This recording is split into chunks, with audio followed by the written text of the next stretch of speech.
My social media team posted something that I say over and over and over again. It's something I've said before. They reposted it on Twitter this week. If you'll do rich people stuff, you get to be rich people. If you do poor people stuff, you're going to be poor people. If you're rich people and you do poor people stuff, you become poor people. If you're poor people and you do rich people stuff, you become rich people.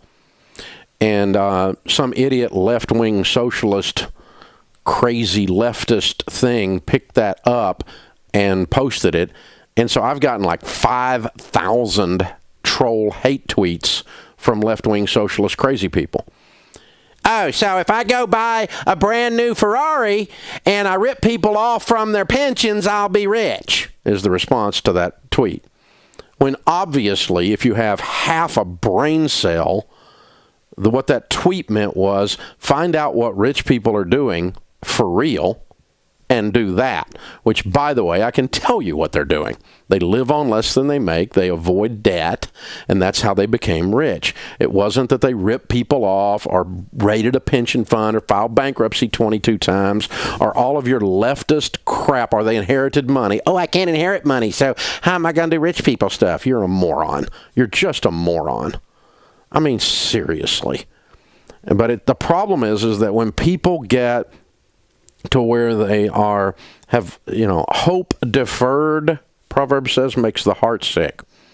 So if you're 26 or 36 or any 6 and you do not believe deep down in your soul that you're ever going to win because you have believed a worldview that says the little man can't get ahead, you're trapped, and the mean old whatevers are out to get you, and Eeyore becomes your spirit animal, oh, it's bad. It's always going to be bad. And then someone presents to you the idea that you actually are in control of your destiny, oh, and you're responsible for your destiny. That really will piss you off if you are living in a hopeless situation. And that's why I get leftist crazies that are really, really angry with me, because I present to them hope and they don't believe there is any. Oh, and I present to them that it is up to them to do it. By the way, you don't have to be a leftist crazy to understand this. You could be a right crazy guy, like an alt-right nutburger, okay? You could be one of those guys, trying to live off the grid and collect ammunition. If you're one of those nutburgers, you could be that. And still, what you have is you've lost hope that you are going to control your destiny. And this millionaire study proves that 90% of America's millionaires are first-generation rich. 79% inherited zero, 5% inherited less than $100,000, another 5% inherited less than $200,000, and inherited it so late in the process they were already millionaires before they inherited any money. So the idea that you inherited money, it made you a millionaire, is an absolute fallacy. It's just factually wrong. It's not where millionaires come from. Now, that's something to think about. You got to think about, okay, am I in charge of my destiny? Not 100%. Bad stuff happens to us. I could pull out of the parking lot and get T-boned, and it's not my fault, and that could throw me off. I don't get to control that part, but I control the controllables.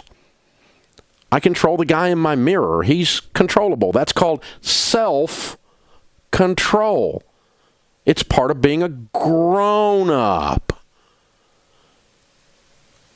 But what do rich people really do? Do they really rip people off? Did you become rich by raiding a pension fund or filing bankruptcy 10 times? Is that really where wealth comes from?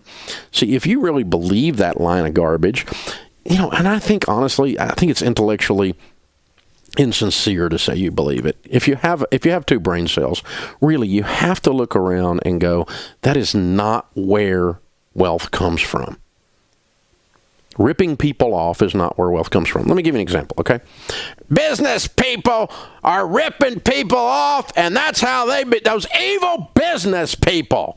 Of course, you're tweeting on an Apple phone that you bought from a business person. So you should think about that when you're doing it, you moron. But anyway, here's the thing. Here's what happens with business. Those who do a bad job and rip people off, people talk about it and don't go back, both. So let's say this. You go to a car mechanic and your car's broken and you go in and the guy rips you off. He does a horrible job. He charges you too much money, doesn't even do the stuff he said he was going to do, and the car still doesn't work. Do you go back? Only if your parents are cousins. Okay, you really don't go back. Okay? So he's lost you as a customer. Do you tell your kids and your friends and your parents to go there to get their car fixed? No. Not unless you're stupid. You tell them to avoid the guy because he's a rip-off artist. So he doesn't get any business from you or anyone you know. Now, I'm confused. Being a crook, how did he prosper? Only in your hopeless, left-wing, crazy world did that guy prosper. It's mathematically impossible for him to prosper ripping people off. Now, you might get a one-time hit. You might just completely steal $10 million out of something and one time rip somebody off. But nobody goes back for seconds with crooks except stupid people. I mean, Bernie Madoff opens up an investment firm. How many of you are going to sign up? Think about it. Crooks do not prosper. Instead, the guy fixes your car. He does a great job. And he goes, oh, hey, you know, it was a 35-cent part. It took me 5 minutes, no charge. What do you do then? You tell everybody you know to get their car fixed there. So honest, good people are the ones that prosper. Please don't think otherwise. It just makes you look stupid. It just makes you that. And that's guys run the business. Same with a heat and air company. Same with an ice cream shop. I mean, if you rip people off, you don't prosper. Why is this hard? It's really not hard.